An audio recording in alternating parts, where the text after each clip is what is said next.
जय हिंद। आज के सेशन में पढ़ने जा रहे हैं दोस्तों कि आरबीआई के द्वारा एक नए नियम लेके आए हैं उन लोगों के लिए जो व्यक्ति डेबिट कार्ड और क्रेडिट कार्ड को यूज करते हैं। तो चलिए आज के सेशन में हम लोग इसके बारे में जानेंगे। मैं हूं अमित, आप देख रहे हैं क्रिएटेड अमित क्लासेस, न्यू मतलब फॉर सक्सेस। चलिए शुरू करते हैं आज के सेशन को दोस्तों।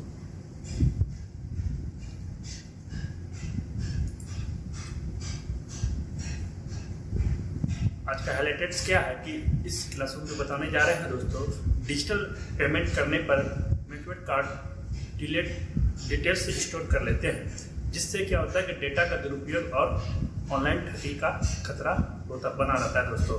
नए नियमों के लागू होने के बाद ग्राहकों को कार्ड डेटा डिजिटल टोकन के रूप में सेव रहेगा। रिजर्व बैंक का कहना है कि कार्ड के बदले टोकन से पेमेंट की व्यवस्था लागू होने से फ्रॉड के मामले कम हो सकते हैं, इसलिए इस नियम को आरबीआई ने लाया है दोस्तों। ये नियम 1 अक्टूबर से बदल जाएगा। डेबिट कार्ड और क्रेडिट कार्ड से जुड़े कुछ नियम है जो कि आरबीआई ने जारी किया है। इसका जो डेडलाइन जो दिया गया है दोस्तों वो 30 सितंबर है दोस्तों। रिजर्व बैंक का कहना है कि कार्ड के बदले टोकन से पेमेंट की व्यवस्था लागू होने से फ्रॉड की मामला कम हो सकती है।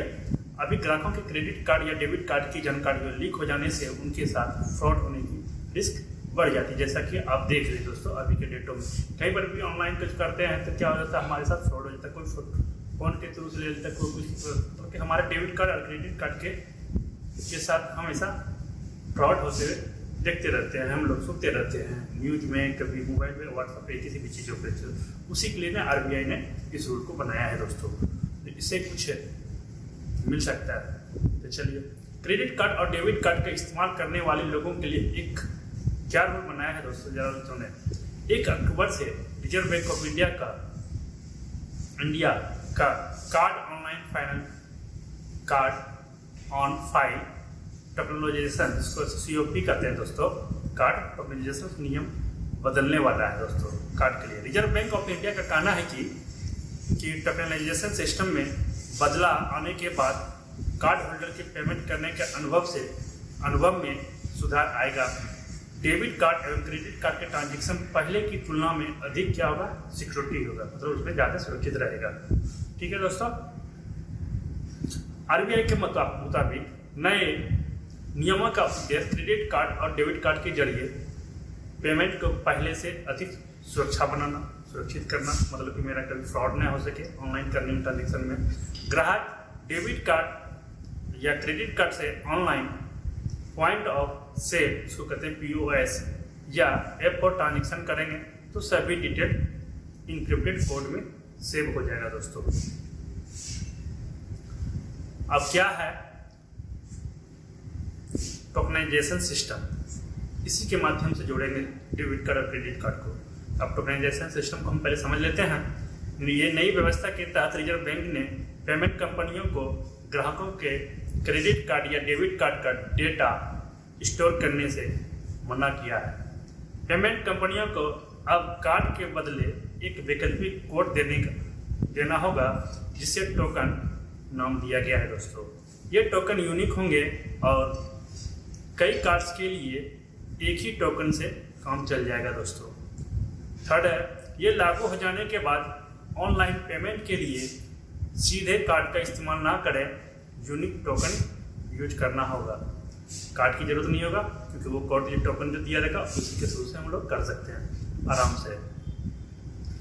आरबीआई के इस नियमों के अनुसार से ग्राहकों से मंजूरी लिए बिना उसकी क्रेडिट लिमिट को नहीं बढ़ाया जा सकता।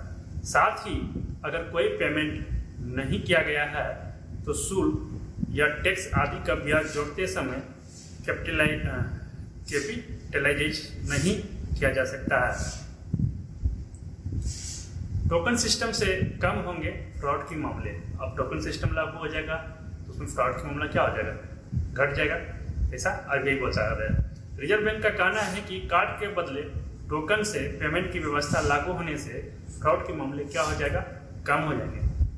अभी ग्राहकों के क्रेडिट कार्ड या डेबिट कार्ड की जानकारियों की लीक हो जाने से उनके साथ फ्रॉड होने की रिस्क बहुत ज़्यादा है। नई व्यवस्था से फ्रॉड ऐसे मामलों में कमी आने का अनुमान लगाया। अगर टोकन सिस्टम हो जाएगा दोस्तों तो इससे क्या होगा कि फ्रॉड होने का चांस कम हो सकता है। रिजर्व बैंक का कहना है कि अभी e commerce website, merchant store और ऐप आदि ग्राहकों के डेबिट कार्ड एवं क्रेडिट कार्ड से पेमेंट करने के बाद कार्ड का डिटेल्स क्या होता है उनके पास स्टोर हो जाता है। कई मामलों में मर्चेंट्स ग्राहकों के सामने कार्ड डिटेल्स स्टोर करने के अलावा कोई अन्य विकल्प नहीं छोड़ते हैं। ये डिटेल्स लीक हो जाने से ग्राहकों का नुकसान होने की आशंका बनी रहती है। रिजर्व बैंक के अनुसार नए नियम से ये खतरे कम हो सकते हैं।